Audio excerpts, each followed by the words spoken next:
On aimerait être autonome à 1% en termes d'alimentation, ça serait déjà une première étape. Donc on va essayer de vous faire une petite vidéo mois par mois pour voir l'évolution, pour voir où on en est et pour récolter un maximum à la fois de légumes mais de conseils de la part de la communauté pour pouvoir justement progresser.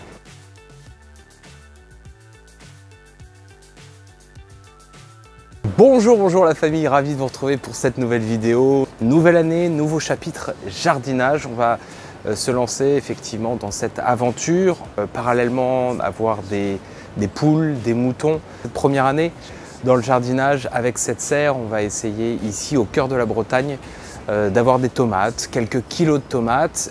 On avait eu un petit laboratoire au Canada pendant 2-3 ans. On avait fait pousser quelques tomates là où on était à Halifax en extérieur. La première année 5 kg.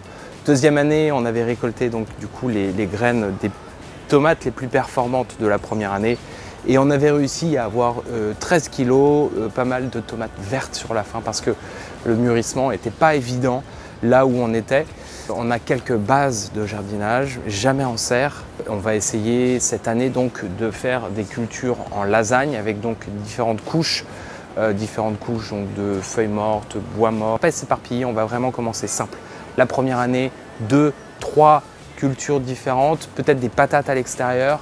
Il y a vraiment un gros potentiel ici. J'ai construit rapidement donc, ces petites structures pour pouvoir justement faire cette technique de culture en lasagne.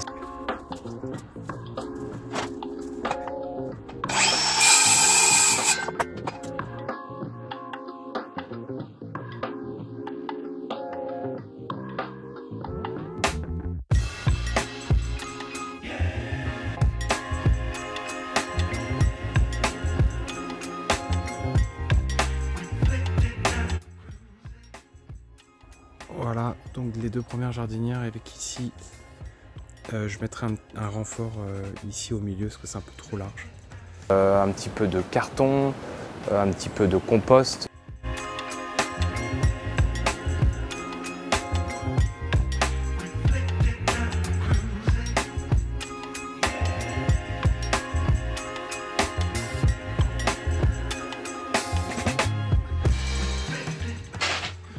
Alors dans ces petites cultures là, je vais mettre aussi des herbes. Je me souviens quand j'étais au Canada, j'utilisais l'herbe fraîchement coupée de la pelouse.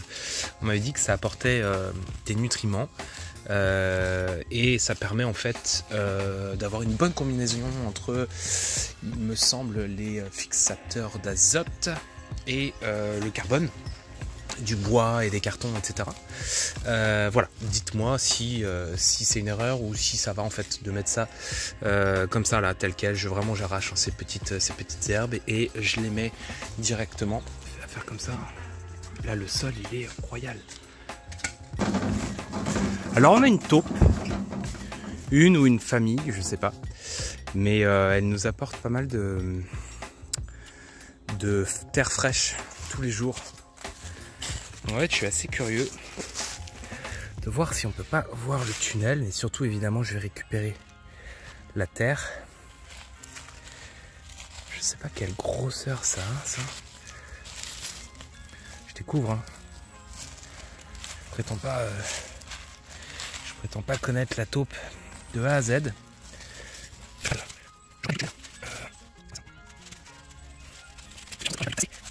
Ah si, là. Là j'ai un petit tunnel. Ah bah voilà, là j'ai un tunnel. Voilà. Je sais pas du tout où Madame la taupe est. Mais en tout cas, elle vient de par là. Cette petite terre là, elle est vraiment sympa. Alors il y a des cailloux évidemment, il va falloir que j'enlève les cailloux. Mais cette terre elle est super pour les petites jardinières que je prévois. Bon, la blague du jour elle est simple. Est-ce que vous avez déjà vu une taupe? Eh bah elle non plus. On dit merci qui? Merci la taupe.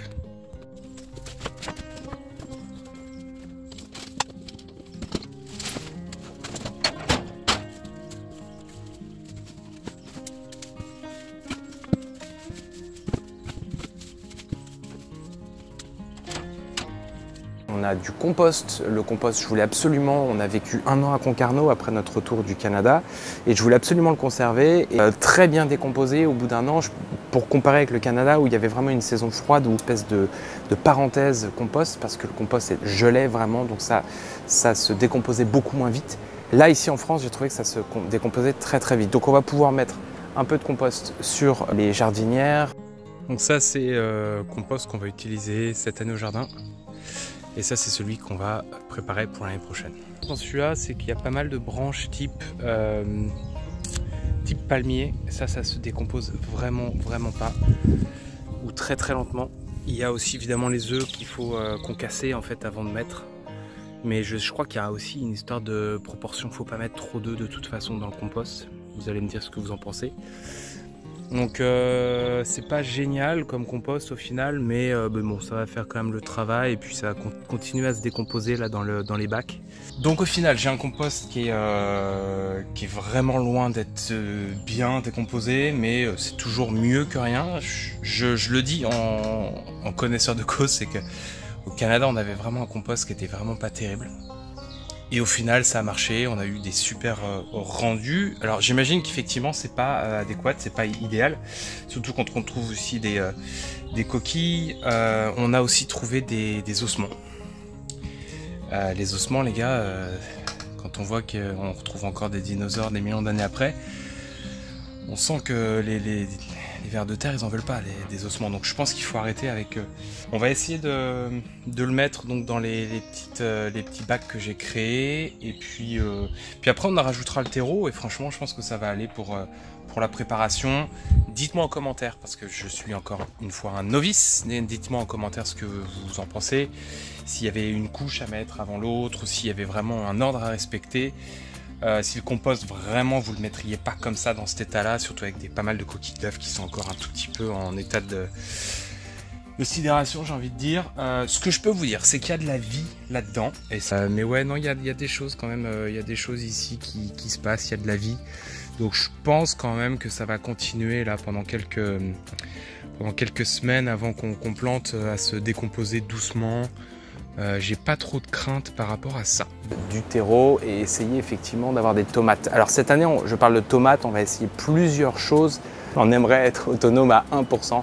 En termes d'alimentation, ça serait déjà une première étape vers plus d'autonomie alimentaire et on va essayer de développer un maximum d'autonomie, notamment avec les œufs cette année, avec un poulailler, des poules. Donc quand on est arrivé effectivement sur ce terrain, on a vu qu'on avait pas mal de potentiel, donc pas mal d'espace, un petit peu de pente, une belle serre qui est un peu ancienne, mais qui honnêtement pour l'instant je pense qu'elle peut faire quelques années encore. Il va falloir qu'on la nettoie, notamment je l'imagine pour la lumière, aussi pour l'entretien tout simplement, pour que ça soit un peu plus performant et que ça puisse durer dans le temps. Quand on a visité la première fois la maison en mai, il faisait déjà très chaud dans la serre. Essayer d'apporter un maximum de nutriments avant de faire les semis et avant de planter évidemment.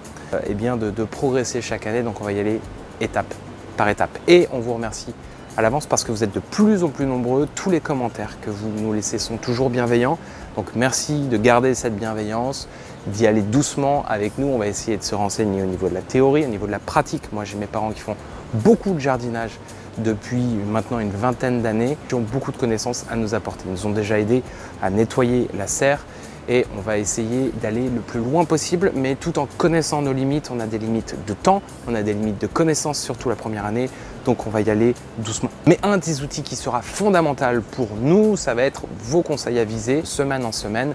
Qu'est-ce qu'il faut faire, à quel moment? Alors il y a plein de façons de faire du jardinage, j'imagine. Et nous, on sera de toute façon extrêmement ouvert à tous les commentaires et on ira avec ce qui nous semble le plus juste par rapport au terrain et par rapport à tout cet environnement en fait, ici au cœur de la Bretagne.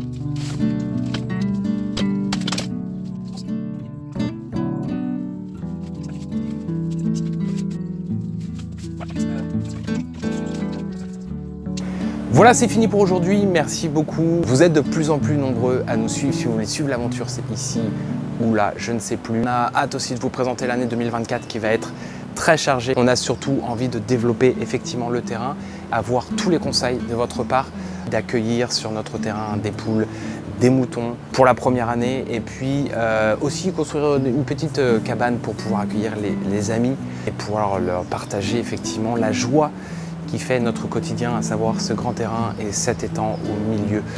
Merci encore d'être là. D'ici à la prochaine vidéo, portez-vous bien et moi je vous dis à bientôt. Ciao.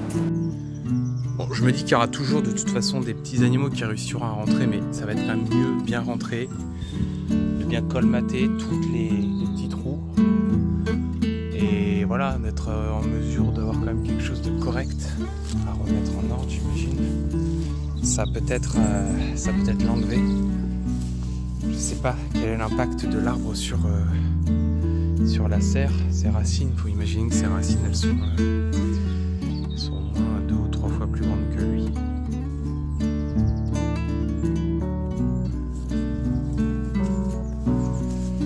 Voilà, il y a quand même du boulot. Mais bon, pour une première année, on va se satisfaire de ce qu'on a. On va nettoyer là.